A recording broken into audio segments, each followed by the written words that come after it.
What's up, my brother?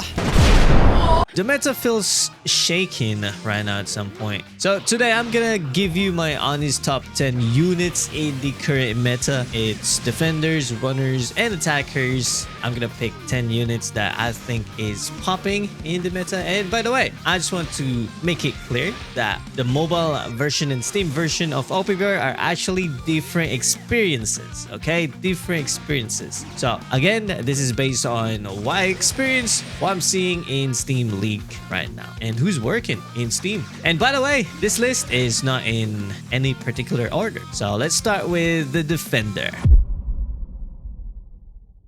All right, my number one, and again, it's not in particular order, all right? So it's S-Snake, of course, and I think S-Snake is genuinely one of the best pick when it comes to defender. And what makes her valuable is her teleport skill. That teleport skill is very helpful and still helpful until this day. From the moment they released this S-Snake, she is a good defender, and until now, I think we are back to the S-Snake era, and S-Snake is surprisingly stopping every runner in the game right now. You're not trying to stack up some battle scores, trying to help the team. She is still the best pick as a defender in my opinion. And she can give EX Marcus a really hard time. And taking out Zoro Sanji's attack buff is really helpful in my perspective. You can help the team by just taking out Zoro Sanji's attack buff, which is nice in my opinion. And again, she is still one of the best, or one of the absolute best defenders in the game right now. All right, number two is the Bountiful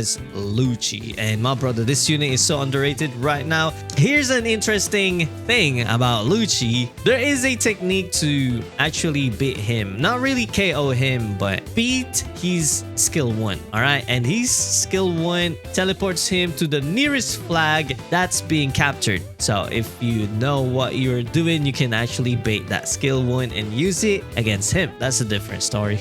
All right, number 3 is Kuzan. Still popping in League right now. Very deadly when built correctly. And here's what makes Kuzan so versatile. You can play him two completely different ways. Aggressive Kuzan. There's an aggressive Kuzan. He can switch to attacker mode and helps runner push. That is also a nice strategy for Kuzan. I used that before, or I've been using that strategy before. But again, I'm done with the defender main. But sometimes I'm still popping that Kuzan. He's so good in the meta though. Number 4 is Whitebeard. Still in my list. Still a good defender. Well, Whitebeard has some specific matchup problems right now. Gear 5v2 gives him a hard time, and EX Marcus can knock him down and capture the flag, which is frustrating for those Whitebeard players. But here's the thing, some fights you just shouldn't take down. Whitebeard's job is to check the minimap, stop runners from capping, and manage multiple flags, and he still does that job well. And those are my 4 defenders. And have you noticed something? All 4 of them can manage multiple flags at the same time. That's my criteria for a great defender. One flag defenders, they don't make this list. Now let's talk about runners, and I want to say this clearly. Runners is the hardest role in the game, and also the most important role in the game. If your team doesn't have a good runner, you're going to struggle. So number 5 is Gear 5v2. Still one of the best runner in the meta right now. Yes, he's getting one tap by most characters. Yes, almost every defender can stop him. Yes, attackers can cook him up too. But here's the thing, Gear 5v2 is still capturing flags. He's still doing his job. Sometimes if he's built different, he can one tap and cook up some enemies. The key with Gear 5v2 right now is simple. Avoid your counters. Once you fight your counters, you are getting one tap no matter what. But if you play smart, rat around, and pick your battles, Gear 5v2 is still one of the most impactful runners you can run. Number 6 is EX Marcus, and yes, the new EX is on this list. Look, Marcus is not an OP runner. EX Low when he released was way better, to be honest. But here's the honest truth. If you can avoid your counters, Marcus is actually a really solid runner. Very annoying for certain defenders, and he can capture a flag and hold the enemy at the same time, which is valuable in my perspective. Sometimes if they don't counter you, you can just go to their spawn, try to capture it, and knock down your enemies every single time. That is so annoying. You can hold them up and just keep on doing that every single time, and your team will push and gather some space. which is nice though. Very helpful. And his main meta counters right now are Zoro Sanji Duo and Kuma Boni Duo. But when playing solo, you will also see players using the new Bountifest Kaku against him, some Garp players, some Blackbeard V2. There are a lot of counters out there, but if you dodge them, Marcus is decent. Number 7 is King V1, and yes, he's getting hard countered by the meta defenders right now, but here's why he's still on this list, okay? King V1 can still clutch up games, can still KO some attackers, which is nice, and most importantly,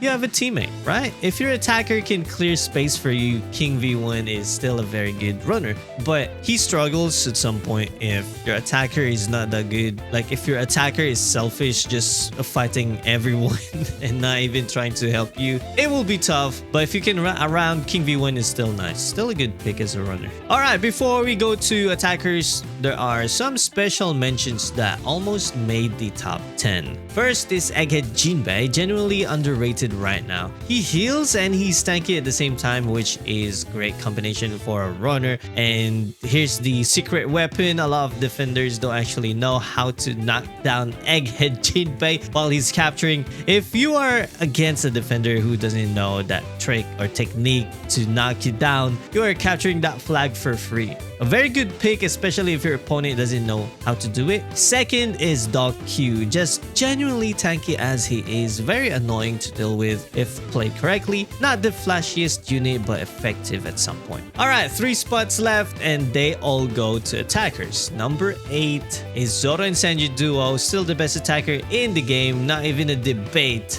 Here's the honest truth about this unit: if your team doesn't have at least one Zoro Sanji Duo, you are going to lose. That's it. That's true. When fully stacked and properly built, this unit melts everyone in league, whether it's runners, defender, it doesn't matter. What a broken branded unit. Number 9 is Kuma and Boni Duo, or Kubo. Still one of the best attackers and one of the most helpful attacker in the game. A good Kubo player is generally performing really well in the current meta. He counters most runners and counters EX Marcus specifically, which makes him even more valuable right now. Number 10, Egghead Chopper, and I know some of you are going to disagree with this one, but here's the thing about Chopper: with the right team, he can be absolutely devastating. He can take aggressive space though, hold enemies down and snipe targets with incredible damage output, and he's actually quite tanky too if you're on point. Yes, Chopper can get one tap. Yes, he has counters, but a good Chopper player with a proper team is generally dangerous. So the meta right now is actually pretty interesting. A lot of players are experimenting and trying different things. You're seeing units on the field that, or on the league,